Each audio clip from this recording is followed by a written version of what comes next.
सुनाऊं। अरे एक ब्राह्मण के परिवार की कहानी तो मैं सुनाऊं।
श्रावस्ती नगर में एक ब्राह्मण परिवार रहता था। उस ब्राह्मण परिवार में एक कृष्णा नाम की स्त्री थी और ये अभी भैया राजीव नाम बताया था। राजू भैया ने वो बता रही राजू। अच्छा राजीव भैया जी इन्होंने नोटों का हार डाल करके सम्मान किया है और साथ में धमदान भी दिया है। भगवान तथागत सद्बुद्धि और ज्ञान प्रताप प्राप्त करें, क्योंकि देखिए यानी कि जो तन मन धन से दान करता है वही दान होता है। और मैं यहाँ देख रही हूँ कोई निराश होकर दान नहीं करता है, खुश होकर के कर रहे हैं।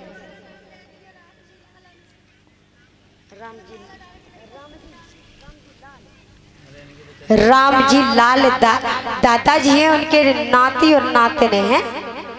हाँ उनके नाती और नातिन हैं। उन्होंने हिमालय पर स्वागत सम्मान किया है। भगवान तथागत उनको सद्बुद्धि प्रदान करें। मंगल हो मंगल हो।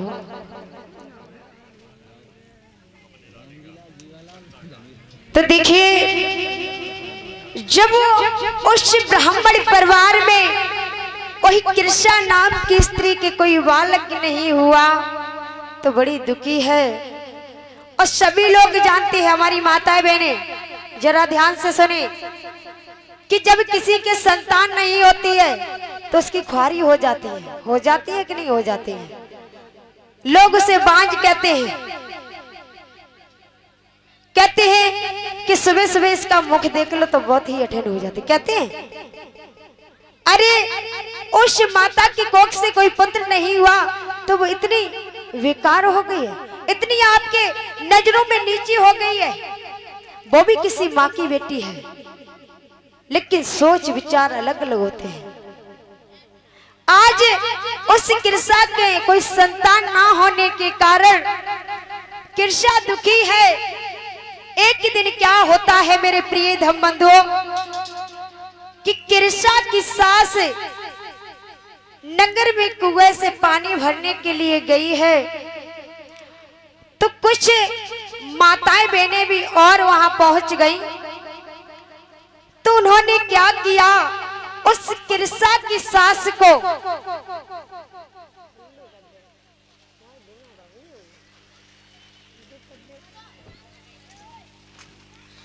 आज कृषा की सास को बहकाने लगी है। कहने लगी, अरे बहन, तुम्हारे लाल का विवाह हो गया, कितनी सालें हो गई, तुम्हारे घर में एक भी नाती नहीं आया। अरे ऐसी बहू को तो हम तो निकाल देते।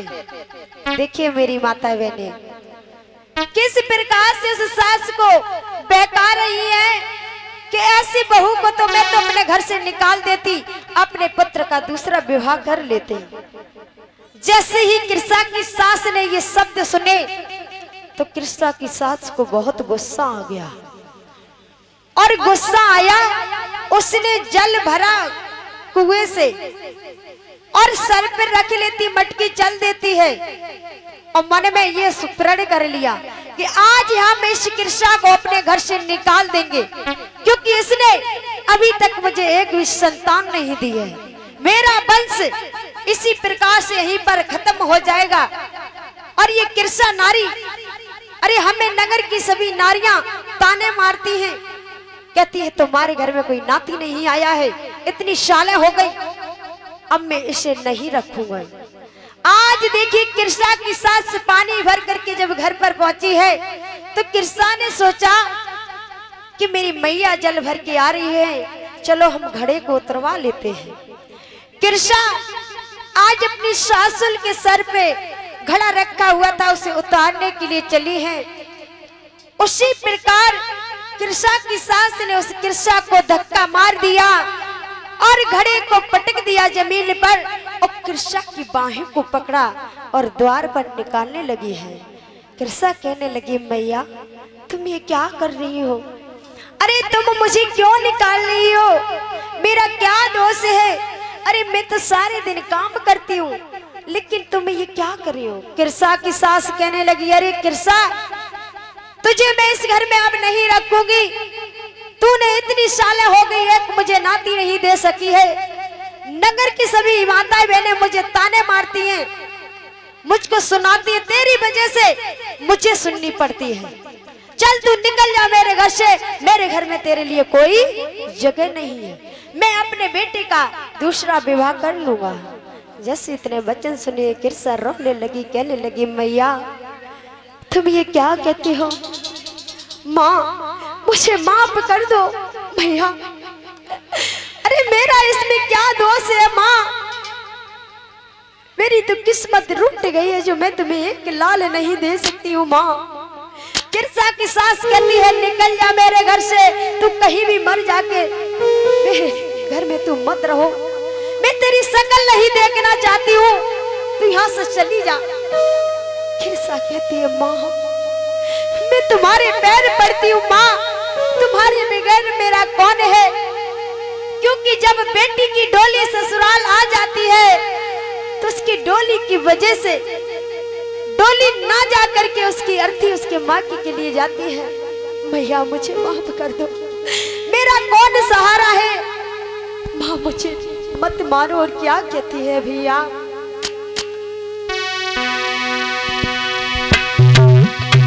आज कृषा रो करके बोली है, माँ सुनो, मैया तू बिनती सुन ले हमार, क्यों करो ये अत्याचार?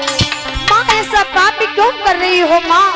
और क्या बोली है, मैया तू बिनती सुन ले हमार, क्या करूं मेरो रूठ करता, भाग मेरो फूटो है ना जन्म में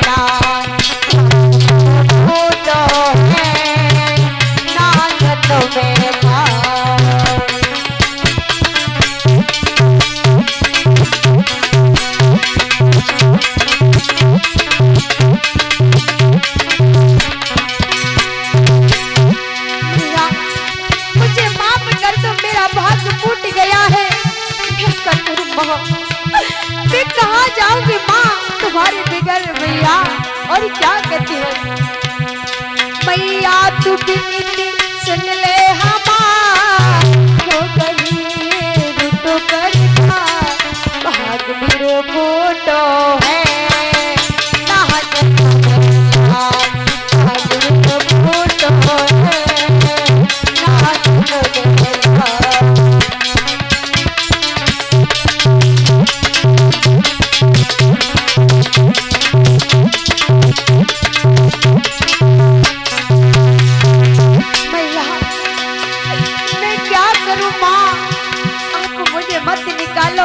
भैया बार बार धक्के मार देती है।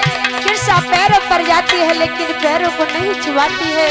कहती निकल जाए ऐसे भागा अभागिन, मैं तेरी शकल नहीं देखना चाहती। और क्या बोलिए किरसा,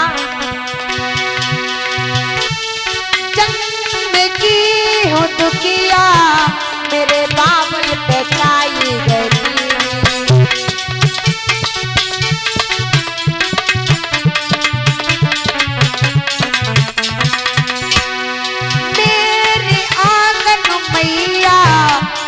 ज्योति जली है तुम दया करो ना हमसे लड़ो, तुम दया करो ना हमसे लड़ो। तू ही महतारी है तू ही महतारी है ना तुम्हें लो।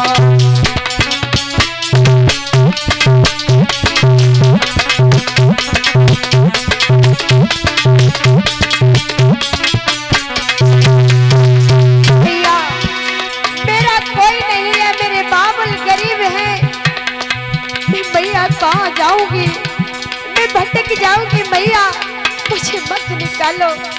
किरसा की सास कहती है निकल जा तू कहीं भी मर जा करके, मैं क्या करूं तेरे बाबुल गरीब हैं, इसमें हमारा दोष है, तेरे बाबुल का है हमारा दोष नहीं है। किरसा और बोली भैया बिल्कुल सुन लो।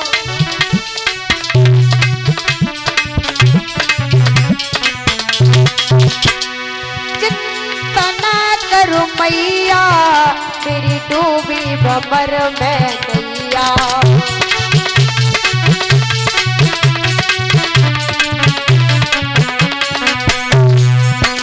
नहाती की साथ किस्मत नहाती के कोई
भैया। मैं क्या करूं, मैं बड़ी ही अभागिन हूं जो मैंने तुम्हें एक पुत्र नहीं दे सकी हूं। सास कहती है निकल जा तू मेरे पैर मत पड़ो, मैं तेरी शकल नहीं देखना चाहती हूँ, मेरे घर में तेरे लिए कोई जगह नहीं है। आज किरसा बार बार विनती कर रही है लेकिन सासुल मैया कुछ समझ नहीं रही है। आज किरसा की सास किरसा को निकाल रही थी, उसी समय बाहर से किरसा के पति आ जाते हैं। जब किरसा के पति ने देखा कि हमारी किरसा को मैया घर से निकाल रही है और किरसा रो रही है, पास में जाकर के किरसा को उठाया है और मैया से कहने लगे, मैया क्या बात है, अरे ये किरसा क्यों रो रही और तुम इतनी गुस्से में हो। किरसा की मैया कहने लगी, बेटा अरे इस अभागन को तू इस घर से निकाल दे। तू नहीं जानता है कि नगर की माताएं बहनों से मैं कितनी ताने सुनता हूँ। ये तो इस घर में रहती है, लेकिन मुझसे पूछ, इसे निकाल दे, मैं तेरी दूसरी शादी करवा दूंगी। हेलो हेलो, आज इस कथा का भैया कहाँ जाऊंगी, मैं भटक जाऊंगी। मैया मुझे मत निकालो। किरसा की सास कहती है, निकल जा, तू कहीं भी मर जा करके, मैं क्या करूं, तेरे बाबुल गरीब हैं, इसमें हमारा दोष है, तेरे बाबुल का है, हमारा दोष नहीं है। किरसा और बोली, भैया विनती सुन लो।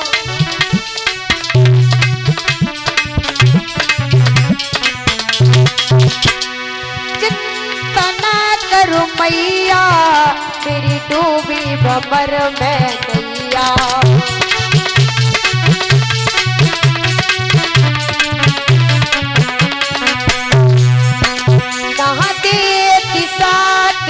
किस्मत नहा देंगे कोई भैया।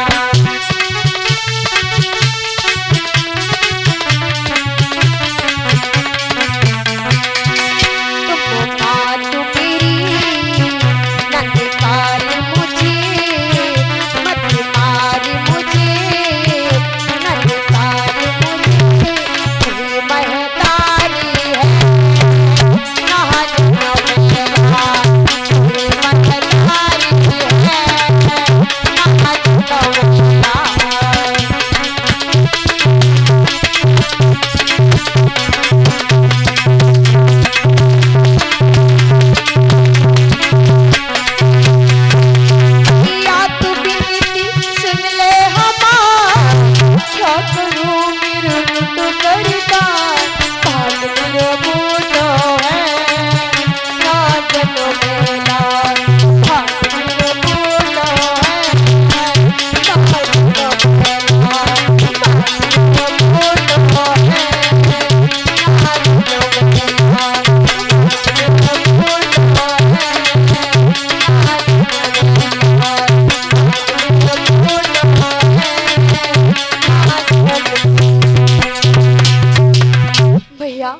मैं क्या करूं, मैं बड़ी ही अभागन हूं जो मैंने तुम्हें एक पुत्र नहीं दे सकी हूं।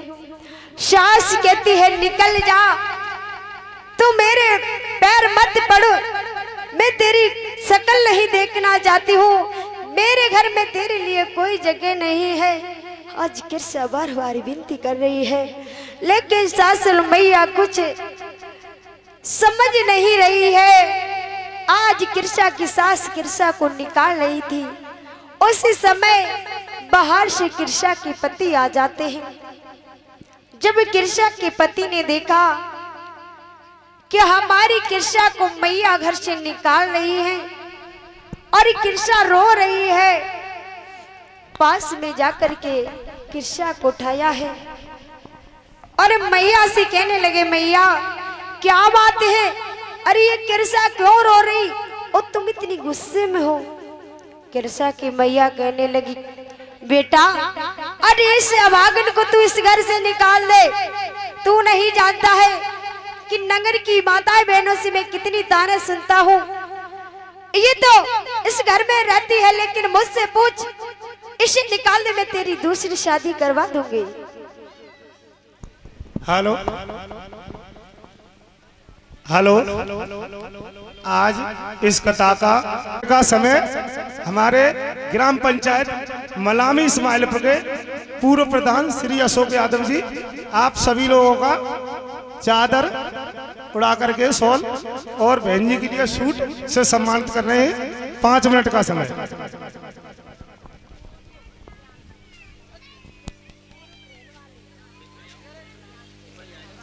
और ये पोरो के रहने वाले भैया ज्ञान सिंह हैं, इन्होंने 51 रुपए का धर्मदान दिया है। भगवान तथा के दया को वर्षा तेरे मंगल हो मंगल हो। जय भीम, नमो बुद्धाय।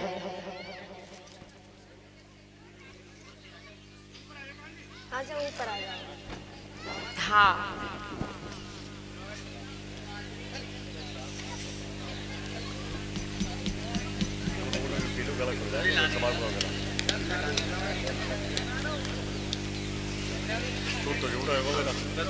भैया कितने दे 380 रुपया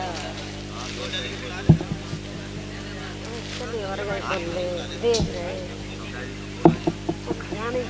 आदरणीय सम्मानित साथियों, उपस्थित सभी सम्मानित व्यक्तियों, हमारी पंचायत के सबसे वरिष्ठ व्यक्ति पूर्व प्रधान श्री अशोक यादव जी, हमारे जो गायक मंडल है, शास्त्रीय मंडल है, उन सब का बारी बारी से मान सम्मान करेंगे। जो इसी क्रम में सबसे पहले प्रमुख गायिका शास्त्रीय परम बहन जो है सरिता बौद्ध जी का भी साड़ी और शॉल देकर उन्होंने स्वागत किया। मैं चाहूंगा आप इनको कर ध्वनि से ताली बजा करके स्वागत करें।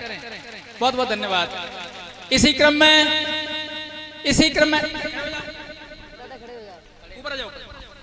में इस गायक मंडल का शास्त्रीय मंडल के सबसे वरिष्ठ व्यक्ति श्री रोशन सिंह बौद्ध जी का भी स्वागत श्री अशोक प्रधान जी कर रहे हैं। बहुत बहुत धन्यवाद।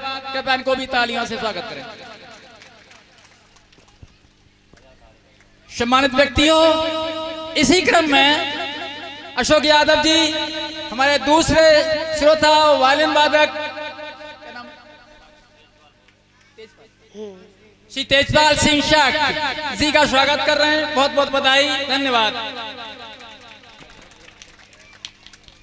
स्वागत के क्रम में श्री अशोक यादव जी, ढोलक वादक श्री अजय जी का, अजय कुमार जी का स्वागत कर रहे हैं शॉल उड़ा करके। बहुत बहुत धन्यवाद, बहुत बहुत आभार।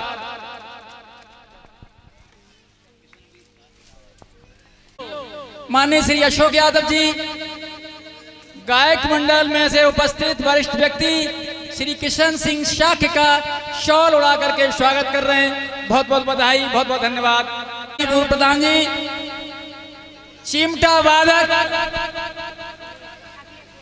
भाई बहुत धांसू नाम है, श्री अखिलेश यादव, जो इस मंडली के ऑलराउंडर कलाकार हैं, उनका स्वागत कर रहे हैं शॉल उड़ाकर। बहुत बहुत धन्यवाद, बहुत बहुत बधाई। अच्छा, स्वागत के इसी क्रम में ये श्री गौरव शाह जी हैं, अशोक प्रधान जी, इनका भी स्वागत कर रहे हैं। मैं आपको बता दूं, ये पूरी शास्त्रीय टीम जो एक व्यक्ति और पैसों से हो जाए, पैसे से हो जाएगा। हाँ आया तो हेलो। आदरणीय उपस्थित सम्मानित व्यक्ति हो, अभी सिलसिला अशोक यादव जी का खत्म नहीं हुआ है। सुनते रहें, देखते रहें। स्वागत के इसी क्रम में शास्त्रीय मंडल के एक हिस्सा videographer Shri Pradeep ji, Pradeep photo studio Mainpuri से, जो हमारे गायक मंडल का एक हिस्सा है, उनका भी स्वागत किया जा रहा है। बहुत बहुत धन्यवाद। तालियों से स्वागत करें आप इनका। लला ओढ़ लो, ठंडा ना लगे तक। सवेरे करे मौसी ठंडा लग रही है, मैंने ओढ़ ली चादर। तो हम बहुत बहुत आभार। तालियां बजा दिया करे। प्रधान जी। साथियों, ऐसी स्वागत करने की क्रिया परंपरा से मान सम्मान बढ़ने के साथ ही प्रोत्साहन बढ़ता है। जो कलाकार जिस क्षेत्र में क्रियान्वित है, कंटिन्यूस है, जारी है, तो ये महज एक छोटी चीज नहीं है, ये बहुत बड़ा कार्यक्रम है कि स्वागत करने से सामने वाले का प्रोत्साहन बढ़ता है, जोश बढ़ता है। और मैं माननीय अशोक यादव जी का भी आयोजक मंडली, आयोजक कमेटी और क्षेत्रीय जनता की तरफ से हार्दिक अभिनंदन, स्वागत करना चाहूँगा।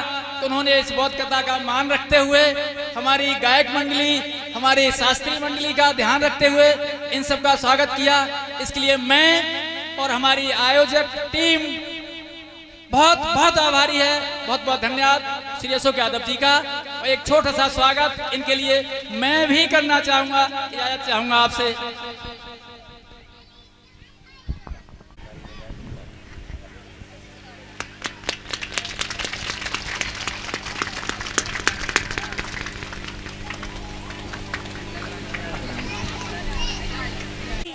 कृपा दृष्टि को वर्षाए कि अगले क्रम में भी हमारे भैया ही प्रदान हो जाए, क्योंकि हमारी ये विनती है हमारे भैया से भी कि आप समाज में ऐसा काम करें जो लोग आपकी ही मेहरबानी, आपकी कृपा होगी यदि सब पर, तो सभी भाई बंद आपको ही चुनेंगे। क्योंकि अगर कोई व्यक्ति अच्छा काम करता है तो उसका ही नाम वो लिया जाता है। तो हमारे अशोक यादव जी के लिए एक बार जोरदार तालियां हो जाएंगे। बोलिए भगवान बुद्ध की, बोलिए बाबा साहब की, बोलिए भीमा मैया की। तो आइए चलते हैं। देखिए, जब किरसा को किरसा की सास से निकालने उनके पति आ जाते हैं, पति ने पूछा तो मैया कहने लगी, बेटा तू इसे निकाल ले, मैं तेरी दूसरी शादी करवा दूंगी, बहुत तुझे दहेज मिलेगा और बहुत सुंदर तुझे दुल्हन ला देंगे। लेकिन किरसा के पति कहने लगे, मैया इसमें किरसा का दोष नहीं है, दोष तो हमारा भी है। हो सकता है कि हमारे नसीब में पुत्र ना हो, लेकिन इस किरसा को तुम सजा क्यों दे रही हो? किरसा मैया इस घर से कहीं नहीं जाएगी।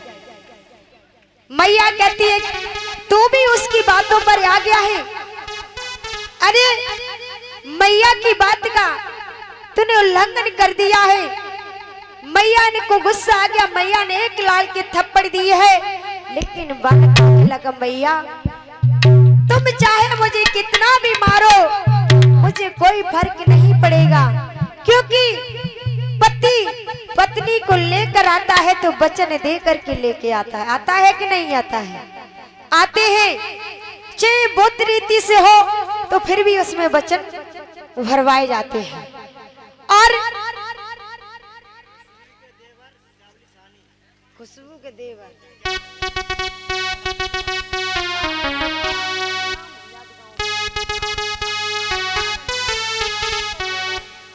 और ये भैया खुशबू बहन जी के देवर हैं, 51 रुपए दे रहे हैं। सुंदर भैया, श्याम सुंदर भैया, नाम बहुत सुंदर है भैया। ऐसे विचारों को रखें, क्योंकि सुंदर, अगर श्याम सुंदर वो तो सुंदर थे, उन्हीं के जैसे आप बनो। बहुत बहुत धन्यवाद, साधुवाद देती हूँ। ये सम्मान कर रहे हैं, भगवान तथागत दया को बरसाते रहे, मंगल हो।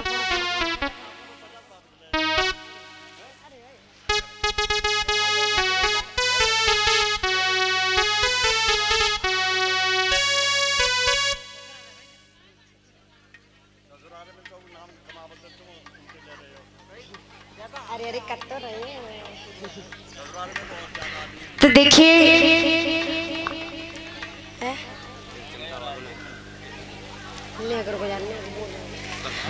आज किरसा के पति ने कह दिया कि मैया किरसा अगर इस घर से जाएगी तो सबसे पहले मुझे निकालना पड़ेगा। आज किरसा की सास कहने लगी, मूर्ख तू भी अपनी पत्नी के पक्ष में है तो सुन मेरी बात। अगर किरसा नहीं इस घर से गई तो मैं निकल करके चली जाऊंगी। बेटा कहने लगा, मैया तुम मत जाओ, मेरा यहाँ कुछ नहीं है, तुम्हारा ही तो सब कुछ है। तुमने तो मुझे जन्म दिया है और तुम्हारा ही घर है। भैया तुम मत जाओ, हम चले जाते। आज किरसा के पति किरसा को लेकर घर से निकलकर चले जाते हैं। दोनों चल देते हैं। मैया कहती इधर उधर भटकेगा, 4 दिन बाद घर पर आ जाएगा। लेकिन आज किरसा के पति और किरसा दोनों चले जाते हैं। नगर के कुछ दूर जाकर के एक झोपड़ी बना लेते हैं, दोनों रहने लगे हैं। किरसा कहने लगी 2-3 दिन बाद कि स्वामी इस प्रकार से हमारा काम नहीं चलेगा, तुम अपनी मैया के घर चले जाओ, हम अपना जीवन यापन कर लेंगे, मांग मांग करके खा लेंगे। किरसा के पति बोले नहीं, मैं तुम्हें छोड़ करके नहीं जा सकता हूँ। आज देखिए किरसा के पति ने कहा कि चलो कोई बात नहीं, चलते हैं। आज कृष्णा के पति नगर में कुल्हाड़ी लेने के लिए गए, क्योंकि कुल्हाड़ी लेकर के आएंगे और लकड़ियों को काट करके बाजार में बेचेंगे, ऐसे गुजारा कर लेंगे। कृष्णा के पति ने क्या किया है, आज कुल्हाड़ी मांगने के लिए गए हैं। कहने लगे भैया, ओ भैया। हाँ भैया। भैया मुझे कुल्हाड़ी दे दो। क्यों?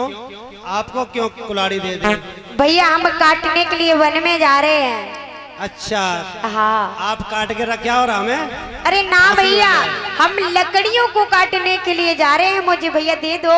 मैं गरीब हूँ, आपके इस नगर के बाहर वो झोपड़ी है, उसी में हम रहते हैं। अरे मुझे क्या पता आप लकड़ियाँ काटने जाएंगे या किसी मानव को काट के आएंगे। नहीं भैया, ऐसा कुछ नहीं है, क्योंकि मैं एक गरीब हूँ और मेरी पत्नी है, हमारा गुजारा नहीं हो रहा है, इसलिए कि मैं कह रहा हूँ कि मुझे कुल्हाड़ी दे दो।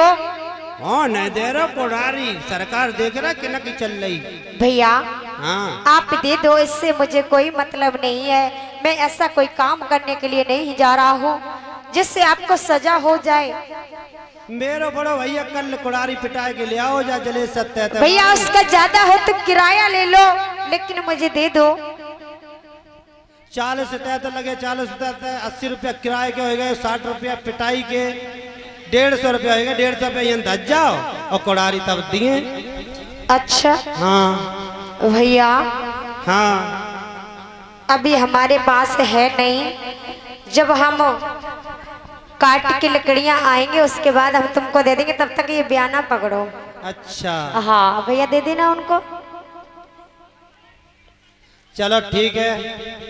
ठीक है भैया, हम लेके जा रहे हैं आज और कृष्णा सुनो। की। हाँ हाँ हाँ कुल्हाड़ी हमारी जब कल वापस आ जाए। हाँ भैया, मैं कल आपको वापस कर दूंगा आके। हाँ आज देखिए कृष्णा के पति कुल्हाड़ी लेकर के आए हैं। कृष्णा से कहा कि चलो कृष्णा, तुम चलना चाहती हो? कृष्णा के लिए हाँ हम भी चलते हैं। तो चली है कृष्णा और कृष्णा के पति दोनों लकड़ियां काटने के लिए। किस प्रकार से आज वो गुजारा कर रहे हैं सुनेंगे। चली है पति पत्नी दोनों की जोड़ी, लकड़ी काटने जाए रहे और मन में अते हर्षाए रहे।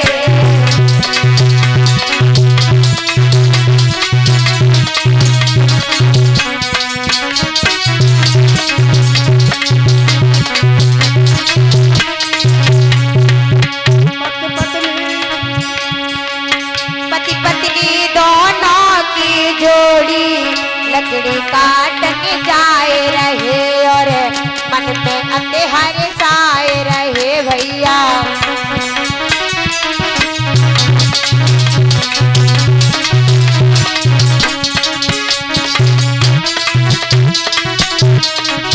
जय हो।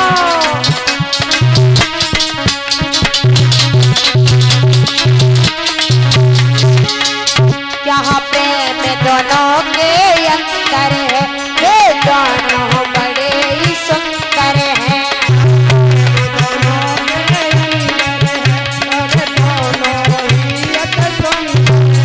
क्या प्रेम दोनों के अंतर है, वो बड़े ही दोनों सुंदर हैं।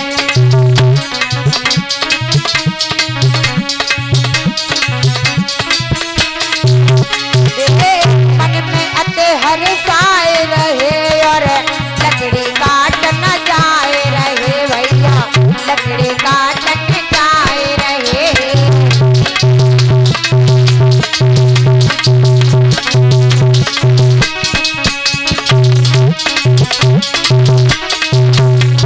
आज दोनों पति पत्नी बड़े ही प्रेम से मगन होकर के लकड़ियां काटने के लिए चले हैं। बड़ा प्रेम है दोनों में, आपस में बतलाते हुए जा रहे हैं।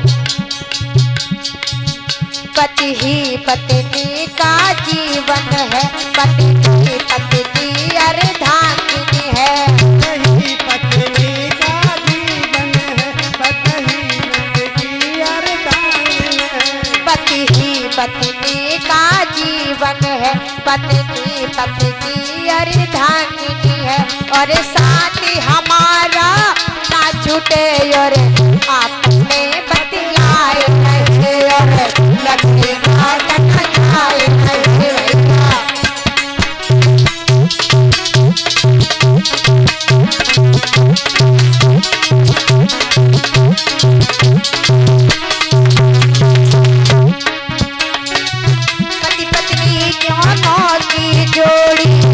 लकड़ी काट न जाए रे भैया मन में अत हर्ष आए रे। हाँ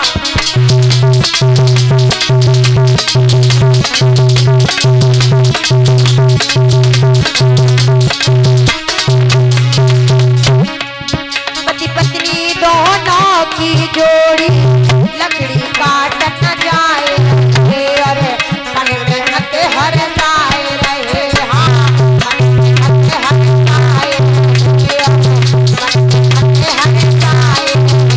हाँ मन में अत हर्ष आए रे। हाँ मन में अत हर्ष आए रे। हाँ मन में अत हर्ष आए।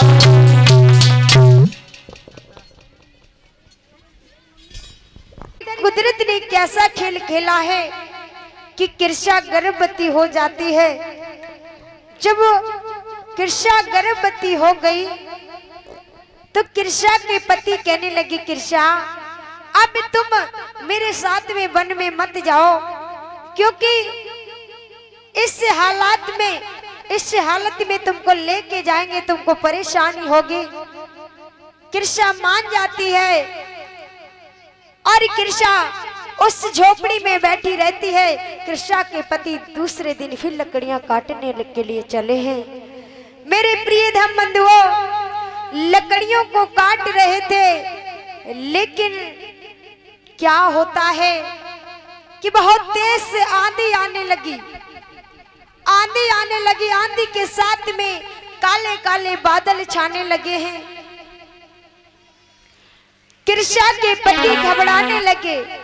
पेड़ पर चढ़े हुए थे लकड़ियों को काट रहे थे। जब आंधी बहुत तेज से आंधी आई है बादल गरज रहे हैं धीरे धीरे से बारिश होने लगी है। कृष्णा के पति घबराने लगे हैं। क्या हुआ मेरे प्रिय धम बंधुओं आज आंधी के झोंके से उस पेड़ की डाली टूटी है। कृष्णा के पति नीचे गिरते हैं और वह डाली ऊपर से गिर जाती है। कृष्णा के पति के प्राण निकल जाते हैं। आज जैसे ही कृष्णा के पति के प्राण निकले हैं उसी समय मेरे प्रिय धम बंधुओं ये काले काले बादल भी शांत हो जाते हैं और इधर कृष्णा ने एक पुत्र को जन्म दिया है। लेकिन काफी देर हो गई जब नहीं उसके पति उसके पास आए। सोचने लगी मेरे स्वामी पता नहीं कहाँ गए हैं। चलो चल करके देखती उस बालक को। तो कृष्णा ने उसी झोपड़ी में लिटा दिया और चली अपने पति को ढूंढने के लिए। जब जंगल में पहुंची है दूर से देखा कि मुझे तो लगता है मेरे स्वामी लेटे हुए हैं। उसी समय जैसे ही अपने पति की लाश को देखा है झट से अपने पति की लाश पर गिर जाती है। कहने लगी स्वामी ये क्या हो गया।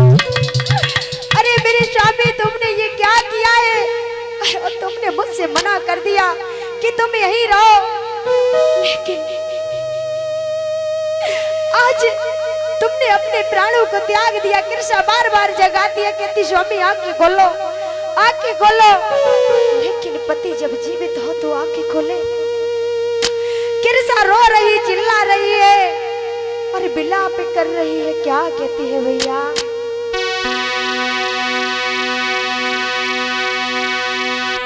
तो कैसी आई गई स्वामी तो कैसी आई गई नींद पिया तेरी सजनी रही बुलाई रे।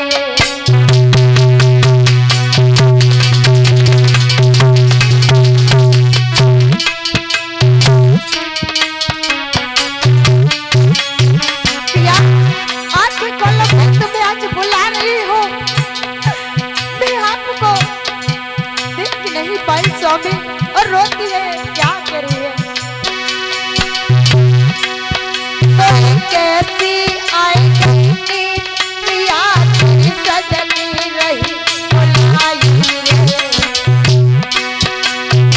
ओ पिया बोल सुधर तेरी रानी रही बुलाई रे।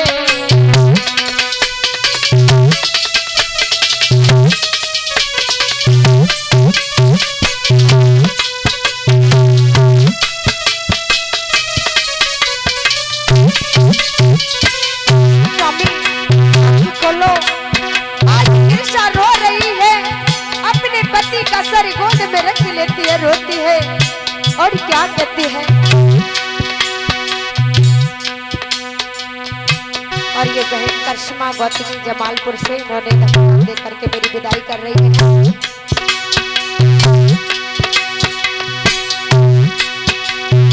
आपने आंखें चाही अंधेरिया ना पड़े चाही रे, ओ पिया ने बोल सुना दे तेरी सजनी नहीं बुलाई।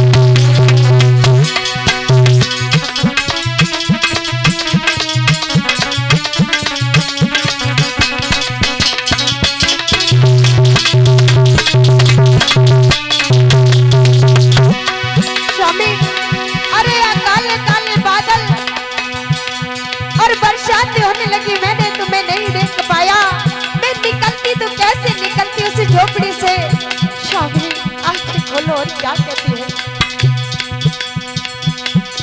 आज कृष्णा रो रही है, अपने प्रीतम को बार बार बुलाती है, लेकिन कृष्णा के पति नहीं सुन रहे हैं। जोड़ी बिछुड़ गई बंधन में ये पलव हजार के बोल सुना दे तेरी सजनी रही बुलाई रे।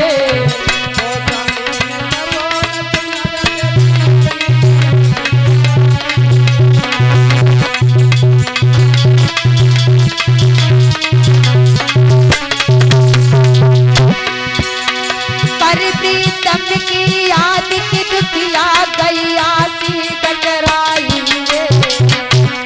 ओ पिया के बोल सुना दे तेरी रानी रही बुलाई रे।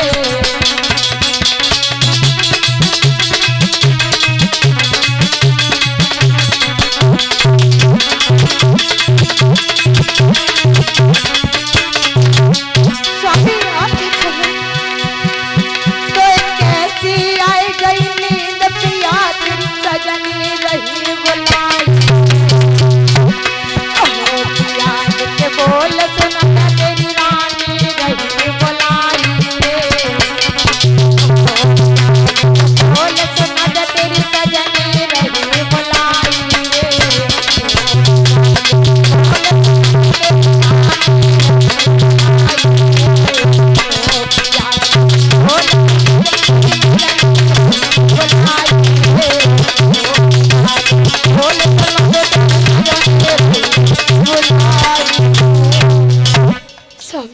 कृष्णा ने अपने लाल को उठाया है, कहती है मेरे लाल तेरे पिता तो इस दुनिया में नहीं रहे हैं, इस संसार से वो चले गए हैं, तेरा उन्होंने चेहरा भी नहीं देख पाया है। मेरे लाल तू ही मेरा सहारा है, अगर तू भी मुझसे बिछुड़ गया तो मैं क्या करूंगी। माँ ये अकेली रह जाएगी, क्योंकि अगर किसी गाय का बछड़ा जब उससे बिछुड़ जाता है तो उसे कितना दुख होता है। चारों तरफ तड़पती अपने बछड़े को ढूंढने के लिए, तो मैया उस बालक को सीने से लगाती है, सोचती है मेरा लाल मुझसे अलग नहीं हो। आज धीरे धीरे समय बीतता जा रहा था। कृष्णा का बालक के धीरे धीरे बड़ा होने लगा है। जब कृष्ण का बालक के बड़ा हुआ है तो कृष्णा उस बालक को लेकर के खिलाती है। बालक की जब खेलता है झोपड़ी में तो लिस जाता है मट्टी से, तो मैया मिट्टी का लिसाई हुआ बालक गोद में ले लेती है, क्योंकि माँ की ये ममता होती है। माँ गुस्से में तो बालक की थप्पड़ मार देती है, लेकिन जब बच्चा रो करके मम्मी की गोद में आ जाए तो माँ का दिल इतना कोमल होता है कि बालक को झट से अपने सीने से लगा लेते हैं। कभी कभी हम अपनी बच्ची से भी चिल्ला देते हैं और फिर उसके बाद प्यार भी करते हैं। और ये बहन करिश्मा गौतम जमालपुर से आई हुई है, इन्होंने धम्मदान दे करके मेरी विदाई की है। भगवान तथागत दया को बरसाते रहे। मंगल हो। जय भीम, नमो बुद्धाय। आज कृष्णा की पति जब नहीं रही तो मैया कृष्णा उस बालक की आस करने लगी है। जब धीरे धीरे बालक की सियाना हुआ, एक दिन मैया उस बालक से कहने लगी, बेटा तुम हमारी पूजा के लिए फूल लेकर के आओ, मैं पूजा करूंगी। तो बालक ने कहा, ठीक है मैया, मैं फूल लेने के लिए जा रहा हूं। और मैया ने यह भी कह दिया कि बेटा अगर कहीं कोई बालक खेलते हो तुमको बुलाए तो मत जाना। मैया ने समझा दिया और बालक को भेज दिया फूल लेने के लिए। जब बालक फूल लेने के लिए चला है तो रास्ते में कुछ बालक गेंद खेल रहे थे और उससे मिल जाते हैं। वो कहने लगे, भैया आ जाओ, अरे भैया आ जाओ, तुम भी गेंद खेल लो। कृष्ण का बालक कहने लगा, नहीं भैया, मैं अपनी माँ की पूजा के लिए फूल लेने के लिए जा रहा हूँ, मैं नहीं खेलूंगा। बालक कहने लगे, भैया अरे आ जाओ ना, थोड़ी देर खेलेंगे, उसके बाद हम भी तुम्हारे साथ में चलते हैं। मेरे प्रिय धम बंधुओं, आज वह बालक उन बालकों के साथ में खेलने लगा है। खेलते खेलते गेंद एक दूसरे को देते हैं। जैसे ही कृष्णा के बालक के हाथ में गेंद आई और उस बालक ने गेंद को फेंका है, उसी समय वह गेंद एक झाड़ी में गिर जाती है। सभी बालक एकत्र होकर के कहने लगे, भैया मेरी गेंद लेकर के आओ, मेरी गेंद लेकर के आओ, तुमने मेरी गेंद खो दी है, मेरी माँ ने मुझे गेंद दी थी। आज बालक उनसे कहते हैं तो है। कृष्णा का बालक कहने लगा, भैया इतनी झाड़ी है, हम कैसे जाऊं? वो कहने लगे, कुछ भी करो, हमारी माँ मेरी डांट लगाएगी, मुझे मारेगी, पीटेगी, मुझे मेरी गेंद चाहिए।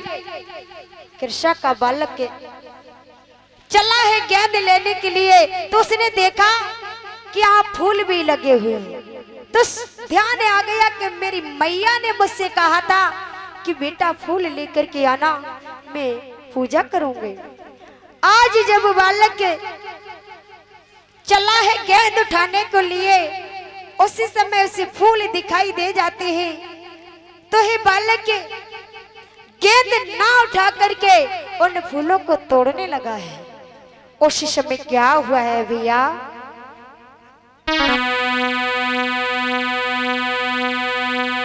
अरे फूल तोड़बे को लाला ने दो डाली पे हाथ चलाए।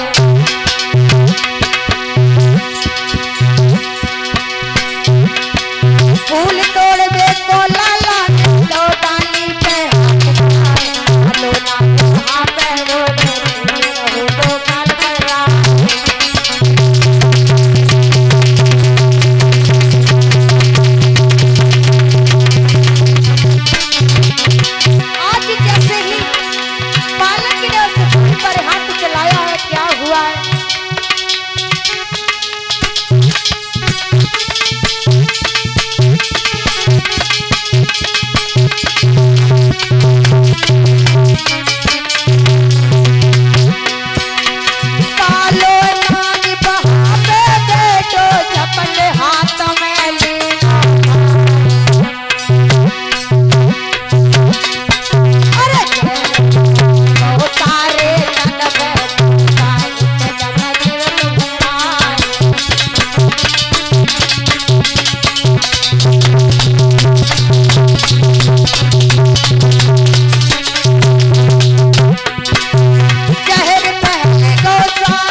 ओरे देश गुरु भगवान नानक के बहन की रखी ओरे देश गुरु भगवान नानक जहाँ बहन बन गई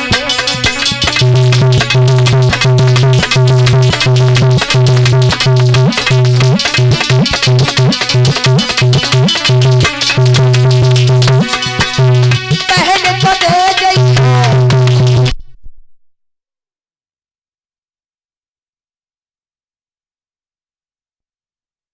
उस वन में मरण हो गया। मैया को कोई खबर नहीं है। जब बालकों ने देखा किसे क्या हो गया है, इसके मुख से झाज निकल रहा है, चलो चलते हैं मैया को खबर देते हैं। सभी बालक दौड़ करके मैया की झोपड़ी में आए और मैया किस्सा से कहा, मैया, अरे ओ मैया। किस्सा कहने, हाँ बेटा क्या बात है? मैया जल्दी चलो मेरे साथ में, देखो आपके पुत्र को पता नहीं क्या हो गया है। मैया कहने लगी, क्या हो गया है? कि मैया मुझे नहीं पता, चलो चल करके देखते हैं। मैया दौड़ करके जाती है। जैसे ही लाल को देखा, मैया पछाड़ खा करके गिर गई। मैया कहने लगी, लाल ये क्या तूने किया? अरे हमारे पति तो चले गए, लेकिन तू ही मेरा सहारा था। मेरे लाल तुझे क्या हो गया? बेटा मुझे बता दे, मैं तेरे पास हूँ। तुझे क्या हो गया लाल? आंखें खोल मेरे लाल, मैया तेरी बुला रही है बेटा।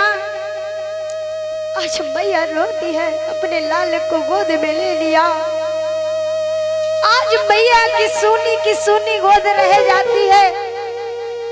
कृष्णा माँ बिलक कर रोती है, कहती है, लाल एक बार माँ कह करके बोल दे मेरे बेटा। माँ तुझे बुला रही है। अरे इस माँ ने तुझे कितनी मुसीबत से पाला है, लेकिन इस माँ का तो दिल तोड़ करके चला गया है। आज किरसा रोती है, चिल्लाती है और क्या कहती है,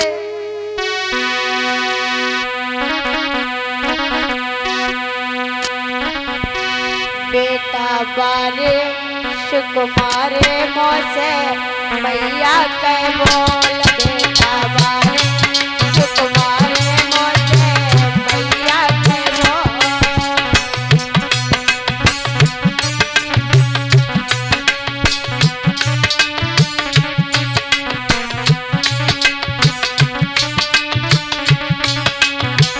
बेटा एक बार मैया कह करके बुला मुझे, मैं तेरे पास हूँ। और क्या कहती है, बेटा बारे सुकुमारे मोसे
कहती है लाल एक बार माँ कह दे, लेकिन उस कृष्णा को कोई धैर्य बनाने वाला नहीं था। उस माँ को पूछो जिसका लाल चला जाए उस पर क्या बीतती है। आज मैया ने रो रो करके बुरा हाल कर लिया है। इधर मैया रो रही थी तो एक वृद्ध मानव वहां से रास्ते से जा रहा था। जैसे ही कृष्णा को देखा है कहने लगा बेटी तुम क्यों रो रही हो। कृष्णा कहने लगी दादा मेरा ये अकेला ही बालक है और इस बालक को सर्प ने डस लिया है।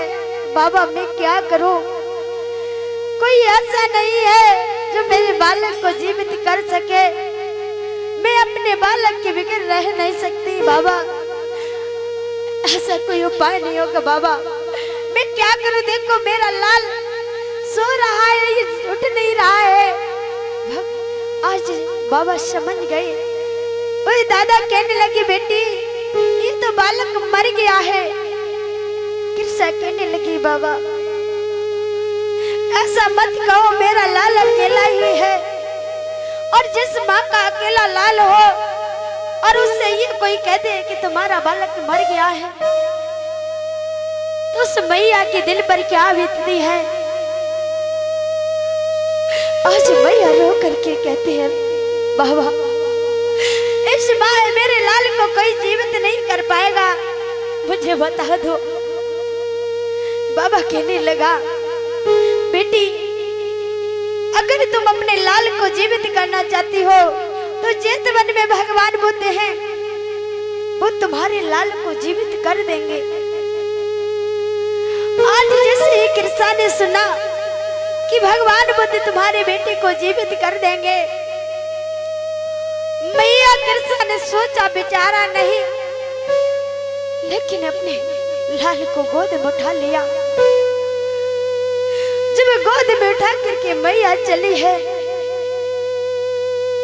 आज मैया भगवान बुद्ध के पास पहुंची है, अपने बालक को लिटा दिया है और भगवान बुद्ध से कहने लगी भगवान आपके चरणों में मेरा कोटि कोटि प्रणाम। भगवान मेरा बालक ये मर गया है, मुझे बताया है कि तुम मृतक को जीवन दान देते हो, मेरे लाल को जीवित कर दो। भगवान बुद्ध कहने लगे बेटी जो एक बार मर जाता है वो दोबारा जीवित नहीं होता है, बेटी ये बालक मर गया है। कृष्णा कहने लगी नहीं भगवान ऐसा मत कहो, मेरा अकेला ही बालक है। भगवान आप जो बताओ मैं करने के लिए तैयार हूँ, लेकिन मेरे लाल को जीवित कर दो। भगवान बुद्ध समझ गए ये कृष्णा इसे ज्ञान नहीं है कि जो इंसान मर जाता है वो दोबारा जीवित नहीं होता है, क्योंकि भगवान बुद्ध अगर उसको समझाते तो कृष्णा की समझ में नहीं आता। क्यों? वो अपने बालक के प्रेम में इतनी मोहित थी, बालक इतना प्यार करती थी कि अपने बालक को कभी अलग नहीं होना देने चाहती थी। कृष्णा कहने लगी भगवान भगवान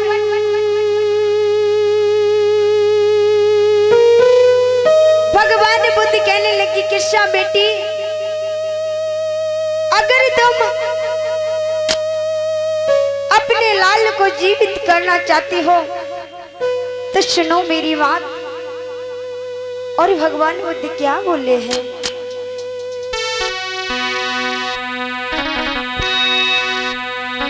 मेरी सुनो कृष्णा बेटी।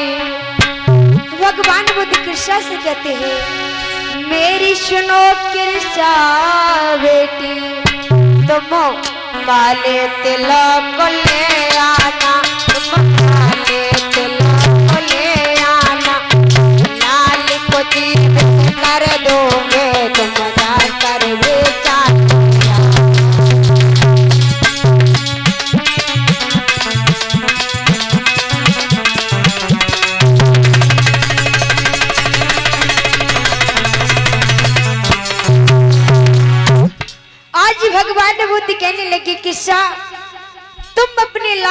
जीवित करना चाहती हो तो जाओ, नगर में जाकर के एक मुट्ठी तिल लेकर के आए।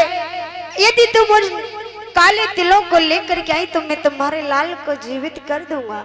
लेकिन बेटी जाने से पहले मेरी एक बात और सुनो। और क्या बोले हैं? पर इतना ध्यान रहे बेटी, पर इतना ध्यान रहे बेटी, उसे घर से भेजा लाना है, उसे घर से भेजा लाना है। उस घर में कभी कोई मरा नहीं, उसे घर से भेजा ले।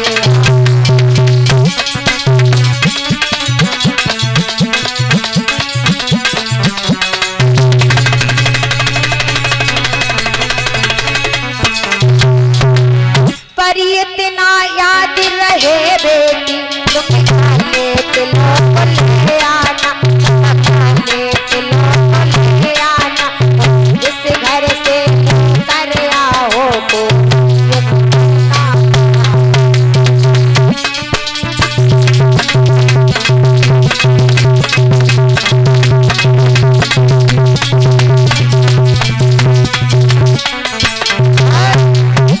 भगवान बुद्ध कहने लगे बेटी तुम जाओ, लेकिन इतना याद रखना उस घर से तिलों को लेकर के आना जिस घर पर कभी किसी की मौत ना हुई हो। कृष्णा ने देखिए सोचा विचारा नहीं कि भगवान बुद्ध क्या कह रहे हैं। कृष्णा कहने लगी हाँ भगवान, अगर तुम मेरे लाल को जीवित कर दोगे तो मैं जाती हूँ, अभी इस नगर से भिक्षा लेकर के आती हूँ। आज कृष्णा तिल को लेकर लेने के लिए चली है। जब द्वार पर पहुंची है, द्वार पे जाकर के कहने लगी बहन, हाँ बहन, बहन मुझे एक मुट्ठी सरसों चाहिए। एक मुट्ठी? हाँ बहन। एक मुट्ठी तो क्या एक बोरी ले जाओ बहन? नहीं बहन, मुझे एक मुट्ठी ही तिल चाहिए, क्योंकि मुझे उनका काम है। आपको एक ही मुट्ठी सरसों के दाने क्यों चाहिए बहन? बहन हाँ सुनो, यही जानना चाहती हो तो सुनो मेरी बात। हाँ वही तो बताओ। और क्या बोली है कृष्णा? वो पे विपदा पड़ी तेरे द्वारे खड़ी मेरी माई, एक मुट्ठी मुझे दे दो राई।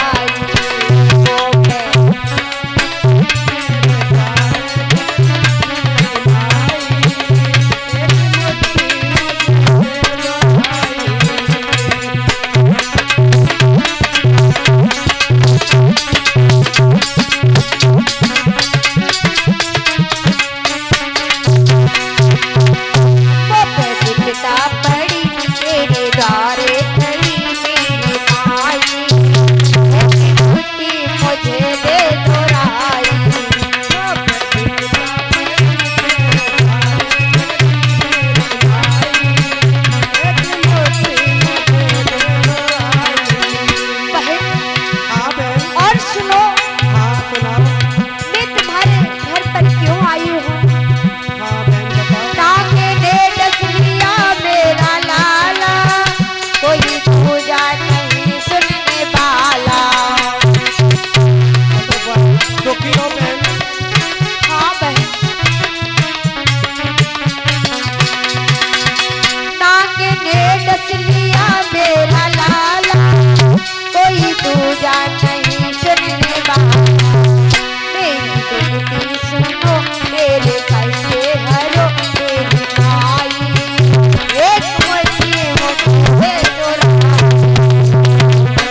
अरे हमने हमसे कही सरसों हो गए या कच्ची के हो गए सरसों हो गए या कच्ची के हो गए तेरी माई एक मुट्ठी मुझे दे आई वो बता पड़ी तेरे द्वारे पड़ी तेरी माई एक मुट्ठी मुझे दे आई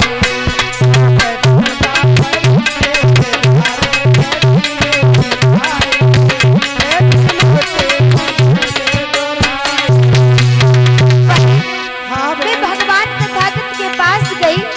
उन्होंने कहा बेटी अगर तुम एक मुट्ठी सरसों लेकर के आओगी तो मैं तुम्हारे लाल को जीवित कर दूंगा। और सुनो बहन, हाँ सुनाओ। सुनने सरसों की बेड़ा दवाई तेरे लालच मेरे को जी आई।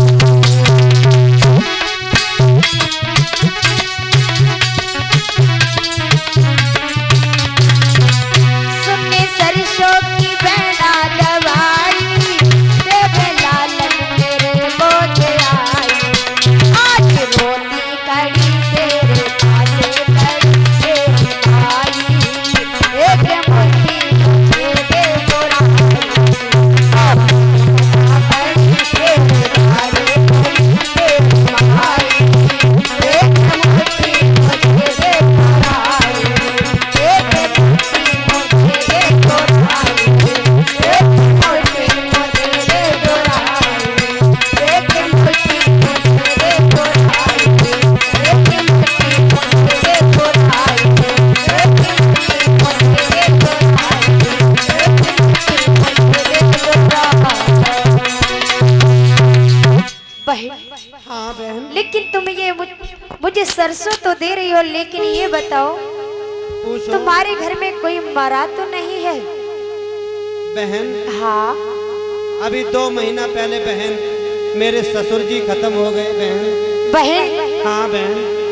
तो मुझे नहीं चाहिए आपके ये काले तिल। क्यों बहन? बहन मुझे ऐसे घर से भिक्षा लेनी है जिसके घर पर कभी कोई मरा न हो, ऐसा भगवान बुद्ध ने हमसे कहा है।